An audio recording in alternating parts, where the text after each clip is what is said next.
Well, I'm sick to my back teeth of this gender pronoun minefield. I mean, this non-binary ridiculousness. I mean, take, for example, the situation with Susanna Reid and, of course, what's his face?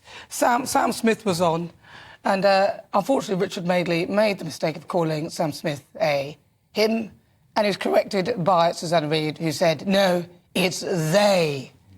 I mean, there's only one of them. There's only one of him, isn't there? But apparently this non-binary nonsense, which I've come to understand is the reason it's called non-binary is because it's plural, because the person is both male and female, they, which is, in my view, a bit ridiculous because every human being on this earth is made up by male and female, i.e. the egg and sperm. But why, oh why, is there this obsession? So the other day, the question being asked was whether God is non-binary. Really? Does it matter?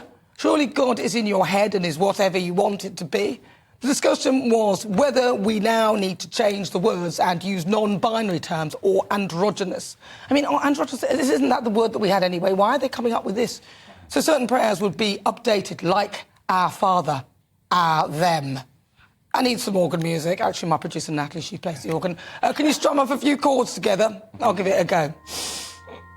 Ow, they, or them, or they, who art in heaven, hallowed be thy name.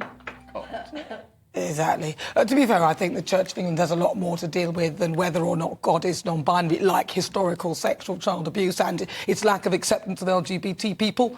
Rather than addressing whether or not God is non-binary, perhaps it could actually address the question of a Caucasian Jesus, which, given the backstory, doesn't really make much sense. Now, to date, there are now, 78 gender pronouns at the last count. I think a little while ago, when I counted, it was at 76. You got the, is, hers, theirs, themselves, themselves, this self. I mean, herself. They've just made that up. It's nonsense. I'm sorry, but I would struggle with all of those, or most of those. The normal ones I can do. Politicians like Nicola Sturgeon have managed to get themselves in a god-awful mess, pardon the pun, with a gender reform bill that looks like it's on the scrap heap. I mean, it would have made it easier for people like rapist Adam What's-His-Face to play the system. He was foolishly put in a female jail when he decided to identify as a woman at the last minute and became a her or a she. Seriously. It seems that supposedly perfectly intelligent people are coming a cropper with this claptrap, and with prominent events like the Brits going gender neutral, it's not really helping anyone. This made-up diatribe has to stop. I, for one, did not agree to these made-up words and the ever-increasing number of them. Not only does it not make sense, but in many instances it makes a mockery of the English language, and my colleague Dan Wootton points this out. Well, if I called you he all night, would you be thrilled? Would I be thrilled? No, I wouldn't. I'd exactly.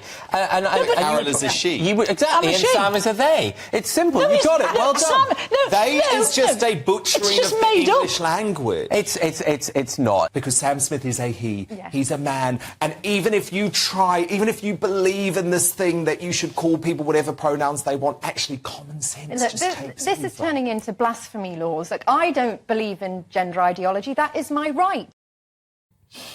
Well, make sure you catch up with Dan Sarah. It's fabulous. Monday to Thursday evenings 9 till 11.